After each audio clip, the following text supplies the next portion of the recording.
मध्य रेल्वेच्या नागपूर मंडळाकडून स्टेशन रिडेव्हलपमेंट प्रकल्पाअंतर्गत नागपूर रेल्वे स्थानकावर मोठ्या प्रमाणात बांधकाम सुरू होत आहे। त्यामुळे 8 एप्रिल ते 28 मे या 52 दिवसांच्या कालावधीत प्लॅटफॉर्म क्रमांक 2 वरून रेल्वे संचालन पूर्णपणे बंद राहणार आहे। रेल्वे प्रशासनानुसार हा निर्णय प्रवाशांच्या सुरक्षेच्या दृष्टीने तसंच बांधकाम कामं सुरळीत पार पाडण्यासाठी घेण्यात आला आहे। या कालावधीत काही गाड्यांच्या वेळापत्रकात आणि थांब्यांमध्ये अंशतः बदल करण्यात आले आहे।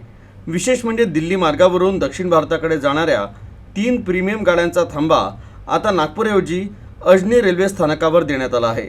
22692 निजामुद्दीन बेंगळुरू राजधानी एक्सप्रेस सकाळी 9:41 अजनी येथे येईल आणि 2 मिनिटांच्या थांब्यानंतर पुढे जाईल। 12214 दिल्ली सराय रोहिल्ला यशवंतपूर दुरंतो एक्सप्रेस दुपारी 1:53 येऊन 1:55 सुटेल।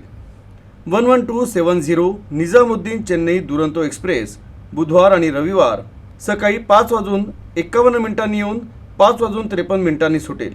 रेल्वे प्रशासनाने प्रवाशांना प्रवासापूर्वी आपल्या गाडीची अद्ययावत माहिती तपासण्याचं आवाहन केलं आहे, जेणेकरून कोणतीही गैरसोय टाळता येईल।